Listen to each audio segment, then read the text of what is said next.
भाई भगवान है तो फिर सामने आए ना। भाई हमारा काम तो आज बनेगा, हमें मानव जन्म आज प्राप्त है, तो आज वो भगवान कहाँ है? वो भगवान हमें नाम दे, हमें ज्ञान सुनाए, तब हमारा मोक्ष होगा। 650 साल पहले आया था, अब हमारे क्या काम का? तो हमने ये तो जान लिया कि वो दाढ़ी मूंछ वाला भगवान है, लेकिन आज कौन है वो भगवान दाढ़ी मूंछ वाला? जब हम अपने गुरु को भगवान मान लेंगे, अपने गुरु को जब हम कबीर परमात्मा मान लेंगे, उसके बाद फिर गुरु जी कहते हैं तुम्हें शास्त्रों की आवश्यकता नहीं पड़ेगी। फिर वो परमात्मा जो वाणी बोलेगा, सतगुरु जो वाणी बोलेगा, जो सत्संग करेगा, जो शब्द बोलेगा, जो आदेश देगा, वो हमारे असली शास्त्र हैं। फिर हमने उनके अनुसार चलना है। फिर हमने उन शास्त्रों की जरूरत नहीं है, वेद की, गीता की, कुरान की, पुराण की। वो तो परमात्मा ने हमारा अंधेरा हटाने के लिए, हमें सुप्रीम भगवान की जानकारी देने के लिए दिखाए, ताकि हमारी आत्मा में बैठ जाए कि हाँ असली भगवान कौन है, नकली कौन है। बस उसके बाद जरूरत नहीं है उन शास्त्रों की। सतगुरु आदि नादि है, सतगुरु मद है मूल, सतगुरु को सिजदा करूं एक पलक नहीं भूल। सही है परमात्मा की महिमा। तो मगर जी अब भक्तों के लिए एक सवाल है, जैसे एक वाणी है पर पाठ प्रकाश की जो वाणी आती है, मारा हुआ पाठ प्रकाश, मगर जी उसको जब हम सारी वाणी नित्य नियम की कर लेते हैं, सारी आरतियां कर लेते हैं, भोग की आरती भी हो जाती है, तो अंत में क्या हम शाम के समय उसको वाणी को गा सकते हैं? गाओ, गाने में क्या दिक्कत है? परमात्मा का शब्द है, मालिक की वाणी है, जितनी बार गाओगे उतना ही फायदा है, कोई नुकसान थोड़ी है। आप कोई पाठ प्रकाश थोड़ी कर रहे हो, वो तो मालिक का शब्द है। जब तुम बाकी शब्द गा रहे हो, जब तुम विनती का शब्द गा रहे हो, तुम भोग का शब्द गा रहे हो, तो पाठ में क्या दिक्कत हो गई? दास तो पहले भी कह चुका हो, जहां जहां साथ संगति होती है, जहां पे बड़ी आरती के साथ भोग लगता है, तो लास्ट में परमात्मा का वो शब्द भी गाओ। भाई हमारा तो पाठ ही है ना वो। भगत जी एक और बात है, ये भी भक्तों से रिलेटेड है। जैसे भोग लगता है भगत जी,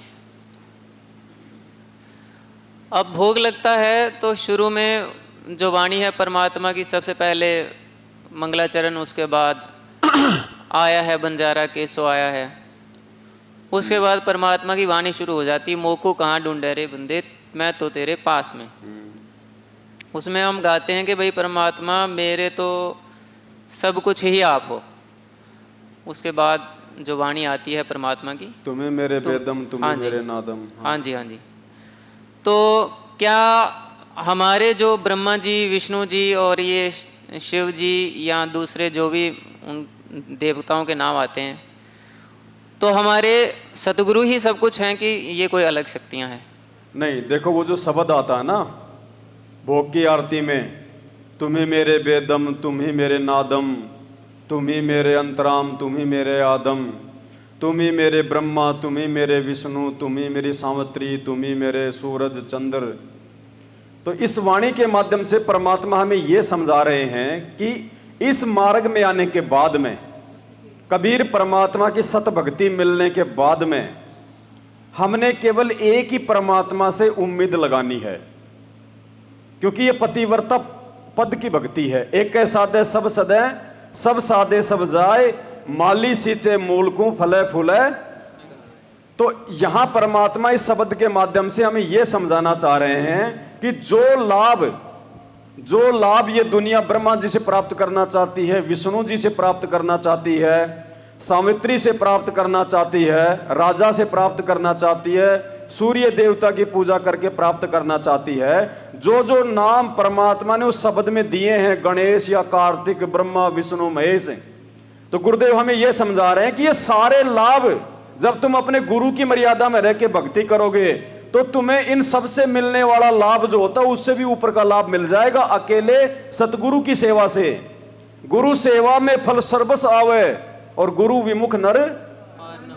देखो वाणी है कि भैया गुरु ब्रह्मा, गुरु विष्णु और गुरु देवो महेश्वर और गुरु साक्षात परब्रह्म तस्मै श्री गुरु। तो इस शब्द के माध्यम से गुरु जी ये समझा रहे हैं कि जो लाभ, जो ब्रह्मा जी से जो लाभ मिलता है, जो विष्णु से जो लाभ मिलता है, यानी उनकी भक्ति से जो लाभ जीव को मिलता है, वो सारे लाभ तुम्हें अपने गुरु की भक्ति से ही मिल जाएंगे।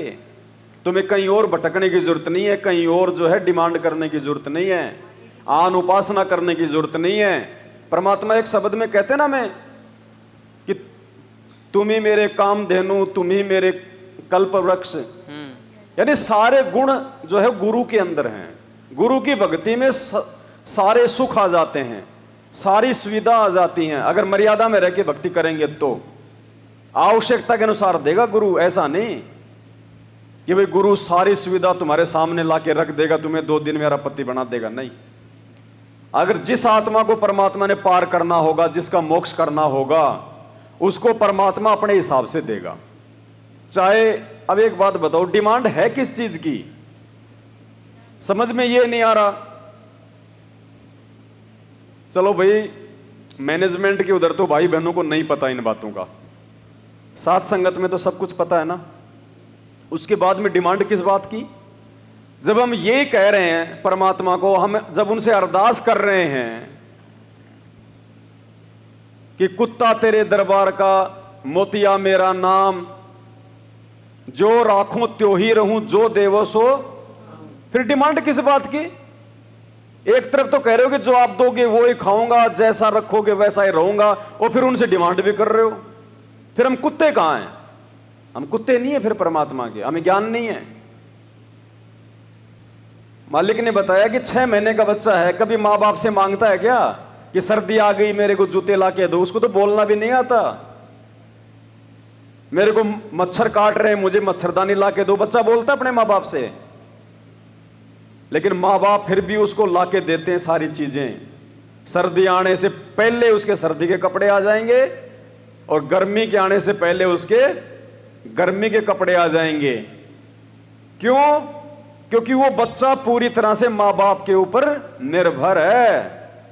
इसी प्रकार जब हम तन मन धन से अपने सतगुरु के प्रति निर्भर हो जाएंगे, किसी और देवी देवता का कोई मन में भी, कोई सौपन में भी कभी कोई चिंतन नहीं करेंगे, जगत वालों से कभी कोई डिमांड नहीं करेंगे, हाथ नहीं फैलाएंगे, चाहे जिए चाहे मरे, चाहे भूखे मरे चाहे प्यासे मरे, अपने सतगुरु से ही डिमांड करेंगे, अपने पति से ही डिमांड करेंगे, तब वो परमात्मा किसी चीज की कमी रहने नहीं देगा।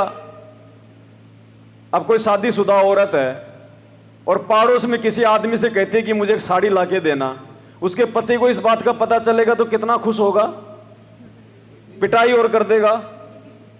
तो भक्ति तो कर रहे हैं हम गुरु जी की और डिमांड कर रहे हैं किसी और से, तो परमात्मा फिर साथ नहीं देता। बंदी छोड़ सतगुरु रामपाल जी भगवान की जय हो। भगत जी, जैसे भोग लगता है जी, तो भोग के समय एक शब्द आता है, आज मिलन बधाइयां जी संगते भोग उरानो लग्या। इस शब्द के बाद हम मतलब कि फिर परमात्मा से हम अरदास करते हैं कि हे परमात्मा, आप जी इसको अपनी पवित्र रचना से गुरुदेव भगवान पवित्र करना, जबकि शब्द हमने पहले गा लिया। मतलब भोग फिर बाद में लगा है कि पहले लगा है? भगत जी, इसमें या इस वाणी को कहाँ बोलना उचित है? गुरु जी से प्रार्थना करना पहले उचित है या बाद में उचित है? ये कहाँ? देखो, इस शब्द के अनुसार जो वाणी है ना, वो वैसे ही बोली जाएगी। हमने तो आश्रम में सीखा, परमात्मा से सीखा। भाई गुरुजी हमें एक रिहर्सल करके दिखाते हैं ना आश्रम में। तो गुरुजी दाढ़ी मूंछ वाले कबीर जी को जब भोग लगाया करते थे तो यही सिस्टम होता था। पहले वो पूरी वाणियां गाते थे, पूरे शब्द गाते थे, और लास्ट में जब आज लग्या साहिब को भोग दिन के टुकड़े पाने का, उससे पहले ही परमात्मा ये अरदास किया करते थे। तो भंडारा तो हम शुरू में रख देते हैं परमात्मा के आगे, वो तो उनकी मर्जी, चाहे बाद में खाओ चाहे पहले खाओ। भोजन तो हमारा प्रार्थना करना कब उचित है? दास तो ये समझता है कि जैसे जो गुरुजी ने सिखाया उसी के अनुसार उचित है, उसमें कोई मिनमेक नहीं कर सकते। दया मालिकी, क्योंकि परमात्मा ने एक जगह ये भी कहा है कि कुछ बातें आपको कॉमन सेंस से भी समझ आने लगेंगी, तो इसलिए दास ने ये आपसे पूछा। देखो, जो परमात्मा ने आश्रम में जो रिहर्सल दिखाई हमें करके, वैसे ही हम कर रहे हैं भोग वाली। तो बाकी मालिक का ही भंडारा है भगत जी, हमें क्या पता परमात्मा कौन से समय भोग लगा रहा है। जरूर थोड़ी है कि हम बोलेंगे कि गुरुजी भोग लगाओ तभी भोग, क्या पता परमात्मा ने पहले ही भोग लगा के छोड़ दिया हो। वो तो मालिक की मौज है, हमने तो उनके आगे भंडारे को रख दिया है। अब मालिक की मर्जी है, परमात्मा उसको स्वीकार करें ना करें, पहले करें बाद में करें, है दया क्या? मालिक की। बस बंदी छोड़ सतगुरु रामपाल जी भगवान की जय हो। पाल जी भगवान की, जी भगवान की। बस भाई परमात्मा इस प्रकार से हमारे भाव चेक करता है भगत जी, हमारे भाव चेक करता है परमात्मा। मालिक खाए ना खाए, परमात्मा अगर खुश हो जाते हैं उस क्रिया को देख के कि देखो मेरे बच्चे मुझे पहचानने लग गए, केवल मुझे ही अपना भगवान मानने लग गए, गुरु को और भगवान को अभी ये अलग अलग नहीं मान रहे, तो बस परमात्मा खुश तो खुश। जरूरत थोड़ी है कि वो भोग लगाएगा तो ही वो अमृत होगा, वो तो मालिक आशीर्वाद दे दे सारा ही अमृत है। और भगत के घर में तो सब कुछ अमृत ही होता भगत जी। अगर भगत है और मर्यादा में है तो परमात्मा कहते हैं उसके तो रसोई का पानी भी अमृत है, क्योंकि मालिक की वाणियां परमात्मा कहते हैं पेड़ पौधों पे भी असर करती हैं, जानवरों पे भी असर करती हैं। तो भगत का तो पूरा घर ही आश्रम होता है भगत जी। दया मालिक की। आपने भगत जी गुरुदेव की बहुत महिमा मतलब गाई है, और जगत वाले तो गुरु के विषय में मतलब इस तरह के शब्द यूज करते हैं, सनातन जैसे कहते हैं कि भाई सनातनी प्रभु और सनातन धर्म। भगत जी ये कहाँ तक उचित है ये गुरु जी के बारे में अनाप शनाप बोलना, जो लोग ऐसे बोलते हैं उनके बारे में आप क्या कहना चाहेंगे? देखो भगत जी, वो बेचारे अपने धर्म को बचाने में लगे हुए हैं, वो भी अपने स्तर पे जो कर रहे हैं ठीक कर रहे हैं, क्योंकि अभी तक उन्हें वहीं तक का ज्ञान है। कोई भी व्यक्ति हो भगत जी, जब तक ज्ञान नहीं है वो अपनी अपनी क्रियाओं को, अपनी अपनी चीजों को महान मानेगा। मुसलमान अपने धर्म को बचाने में लगे हुए हैं, हिंदू अपने धर्म को, ईसाई अपने धर्म को बचाने में लगे हुए हैं, क्योंकि उनको ज्ञान नहीं है ना। सृष्टि रचना का पता नहीं है उनको, सनातन शब्द का पता नहीं है उनको, धर्म का पता नहीं है उनको। हमें परमात्मा ने आके समझा दिया कि सनातन का मतलब बेटा वो होता है जो सबसे पुराना, जो सबसे पहले का।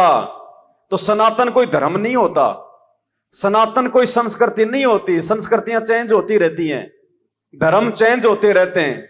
आज आप हिंदू हो, थे आप पहले हिंदू थे या मुसलमान थे, अब आप जो है मानव धर्म में आ गए, तो हिंदू धर्म कहां से सनातन धर्म हो गया? सनातन का मतलब होता जो सबसे पहले वाला, जबकि हिंदू धर्म तो आदि शंकराचार्य के बाद में चला है। गुरुदेव भगवान ने बताया कि जब भारत में बौद्ध धर्म का प्रचार प्रसार बहुत तेजी से होने लगा, तो शंकर जी के लोक से शंकर जी ने अपने गण को भेजा आदि शंकराचार्य को, और आदि शंकराचार्य ने 32 साल की उम्र में जो भी शास्त्र लिखने थे लिख दिए, जो भी नियम बनाने थे लिख दिए, 4 मठों की उसने स्थापना कर दी। उसके बाद वो बीमारी से मर गया। अब आदि शंकराचार्य के जाने के बाद में जो लोग, उनके जो फॉलोवर थे, जो उनके भगत थे, उनको हिंदू कहा जाने लगा। पहले हिंदू शब्द नहीं था, आदि शंकराचार्यों को मानने वाले लोगों को हिंदू कहा जाने लगा। तो ये तो 3200 साल पहले हिंदू शब्द आया है। इससे पहले जो ये धर्म चल रहा था, जो संस्कृति चल रही थी भगत जी, वो वेदों के अनुसार थी, वो वैदिक संस्कृति थी। तो हिंदू धर्म पुराना नहीं है, वैदिक संस्कृति पुरानी है। वैदिक संस्कृति से ही मतलब हिंदू हैं। मतलब आज के जो हिंदू हैं पहले वो वैदिक थे, तो सबसे पुरानी जो संस्कृति है वो मतलब वैदिक संस्कृति है। अब उसको हिंदू नाम दे दिया गया।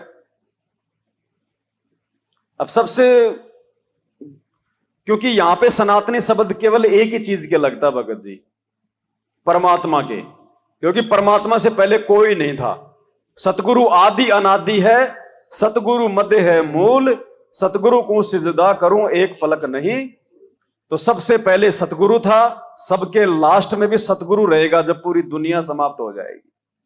तो सनातनी केवल इस ब्रह्मांड में एक ही है, सतगुरु, और कोई सनातनी नहीं है भगत जी। आत्माओं का भी नाश होता है, आत्मा जब चाहे परमात्मा अपने अंदर समा सकता है। जिस शब्द से परमात्मा ने आत्मा को उत्पन्न किया, शब्द को परमात्मा वापस ले लेगा अपने अंदर। मालिक ने क्या कहा, आत्मा का असली उद्धार कहां होगा? अनामी लोक में। सतलोक में वास्तविक मोक्ष नहीं है। सतलोक कोई पूर्ण मोक्ष थोड़ी है।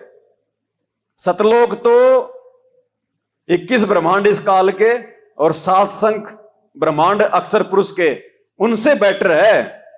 सतलोक जाने के बाद हमारी मृत्यु नहीं होगी, हमें कोई रोग नहीं होगा, हम कभी बूढ़े नहीं होंगे। लेकिन आत्मा तो रही ना। आत्मा को उद्धार कहां होगा? गुरुदेव ने क्या बताया, सतलोक जाने के बाद भी आगे की भक्ति करनी पड़ेगी। हाँ, तुम ये सोचो कहीं बस अब सतलोक में तो मौज ही मौज करेंगे। सतलोक जाने के बाद भी हमारे को सार नाम का जाप करना पड़ेगा। आगे के लोकों में जाने के लिए, अलख लोक में जाने के लिए, अगम लोक में जाने के लिए, अनामी लोक में जाने के लिए वहां भी भक्ति करनी पड़ेगी। सतलोक कोई पूर्ण मोक्ष नहीं है, लेकिन सतलोक से नीचे जितने भी लोक हैं उनसे उत्तम है वो। क्या कह रहे हैं परमात्मा, देखो। सतलोक में जाके सुरता संकट कट जा सारे, अलख लोक और अगम लोक के, यानी सतलोक में जाकर के फिर अलख अगम लोक को और सतनामी को हम वहां जाकर के प्राप्त करेंगे। वहां अलग से वहां भक्ति, हम चाहेंगे ऊपर जाना तो वहां भक्ति करेंगे, नहीं तो सतलोक में। जैसे वहां इस लोक ने छोड़कर राजी को ना, और ये तो छुट्टे बीगा, तो वहां तो इतना आनंद हो जाएगा। वो आपकी इच्छा, आगे ऊपर चलना या ना चलना, सतलोक तक जाने के बाद कोई कष्ट नहीं है, फिर पुनर्जन्म नहीं है।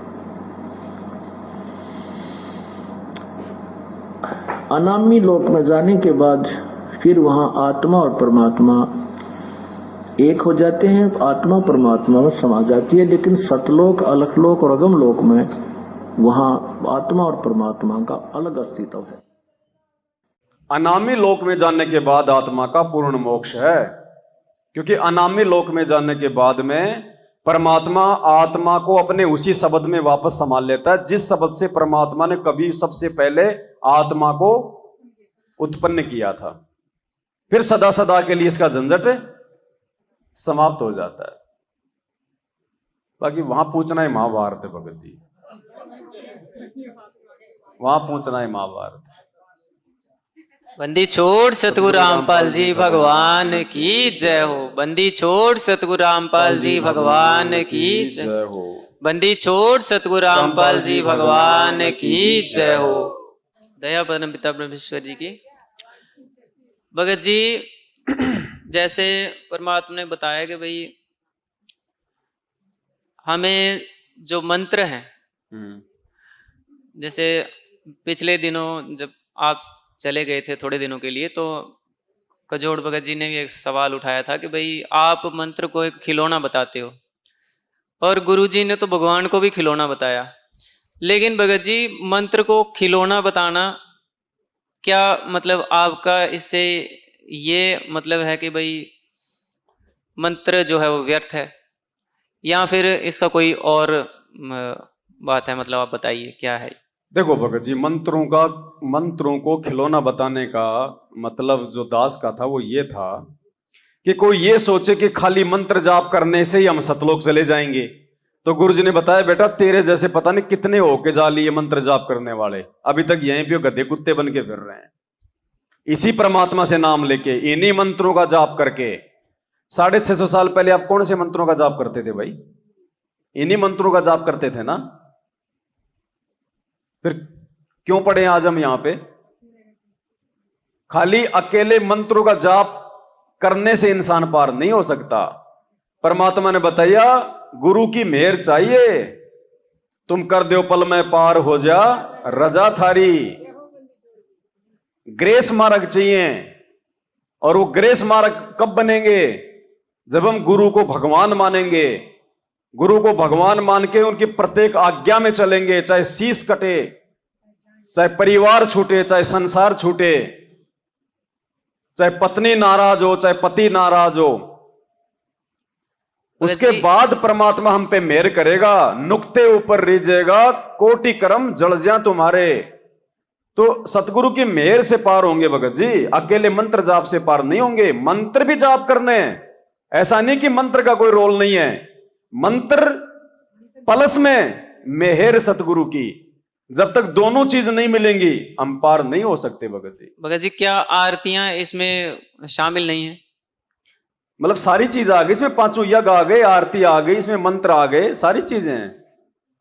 मतलब जितनी भी क्रियाएं सतगुरु ने बताई हैं बिल्कुल सारी हम करनी उनको पड़ेंगी। हमें सब वो विधि अनुसार जैसे गुरु जी ने बताई वैसे करनी पड़ेंगी, जब हम पार होंगे। नहीं नहीं, वो तो जो है वो करनी पड़ेंगी, साथ में गुरु को भगवान मान के पूर्णतया मर्यादा में रह के करने पड़ेंगी।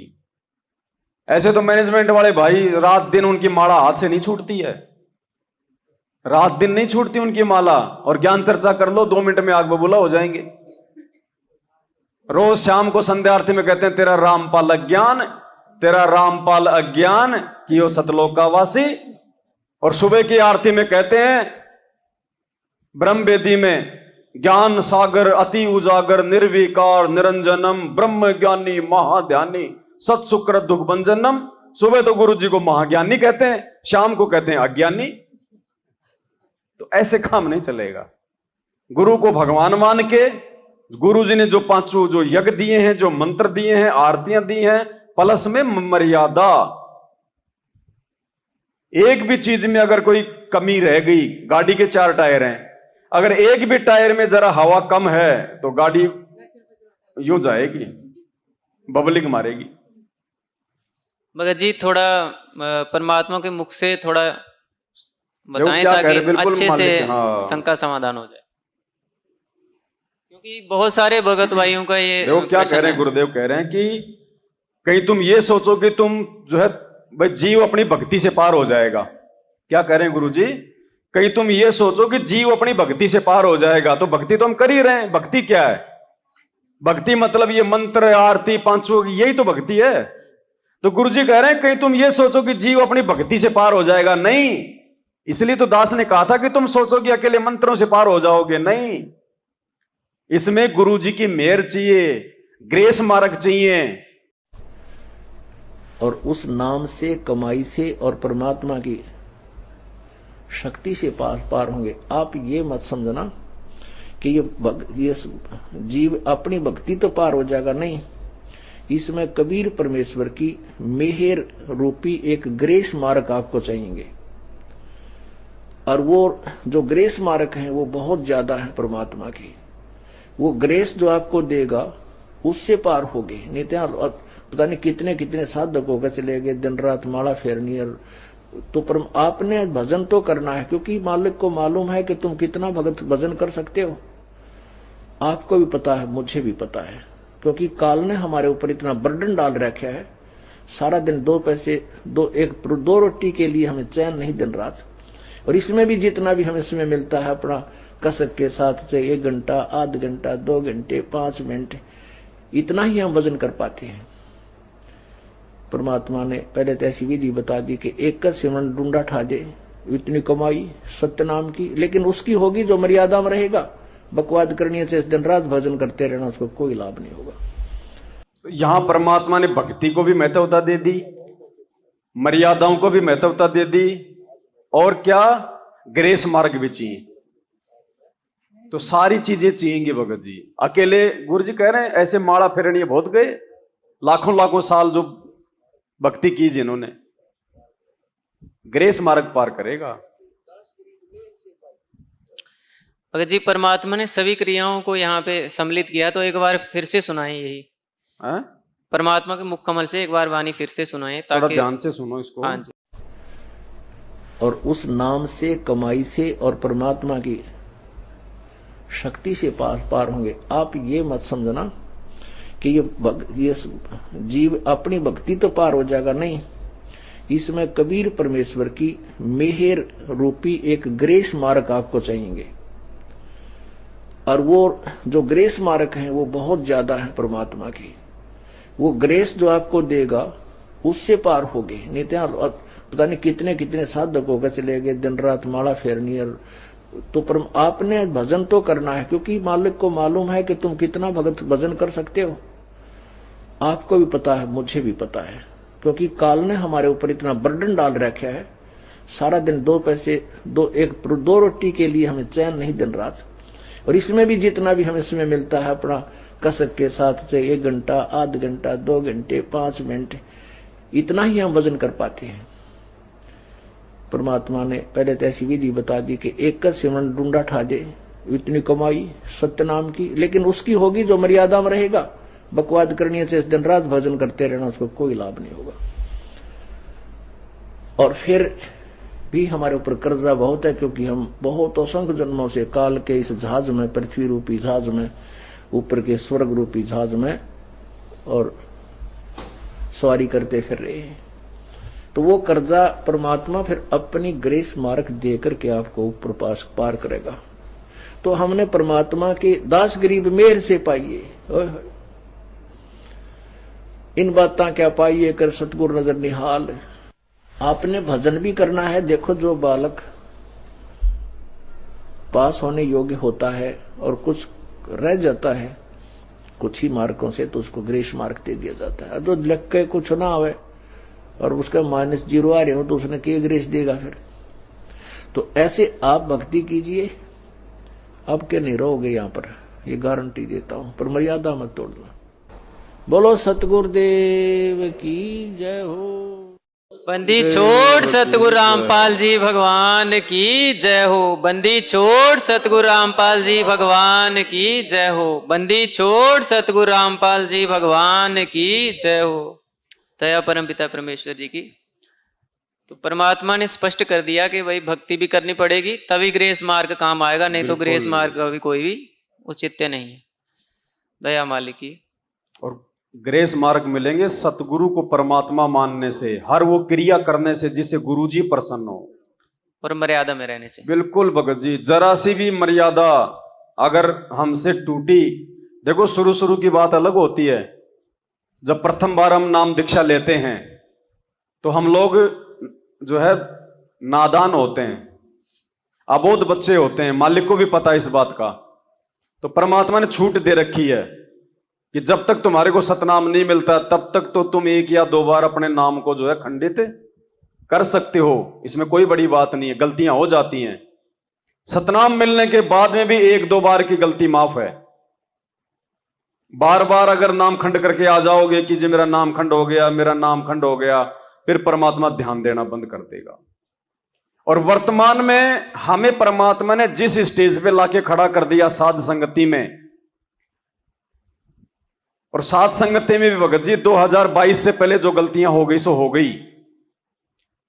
लेकिन अब यदि हम गलती करेंगे, क्योंकि ये फाइनल छटनी थी 2022 की लास्ट की जो छटनी थी ना, फाइनल थी। अब चल गया 2023। अब यदि किसी ने गलती की और यदि परमात्मा ने उसको रिजेक्ट मार दिया, भगत जी वो चाहे कितने पैर पकड़ लेना, इस मतलब पूरे युग में पार नहीं हो पाएगा। युग में अब ये लास्ट है चांस, क्योंकि ये मौका नहीं मिलता हर आत्माओं को, ये मौका नहीं मिलता। लाखों भगत हैं गुरु जी के, लाखों आत्माएं हैं। मालिक ने उनकी बुद्धि क्यों नहीं ऑन कर रखी, तुम्हारी ऑन करके साथ संगति में क्यों बैठा दिया? तुम्हें क्यों हर बात का पता चल रहा है? तुम्हें क्यों अपने गुरु में भगवान दिखाई दे रहा है? यह विशेष मेहर है, और इस मेहर को बना के रखना है तो मर्यादा में रहना पड़ेगा। जरा से भी त्रुटि यदि हमने अब कर दी और यदि परमात्मा ने हमारे को अपने दिल से उतार दिया, भगत जी फिर मौका नहीं मिलेगा पूरे युग में।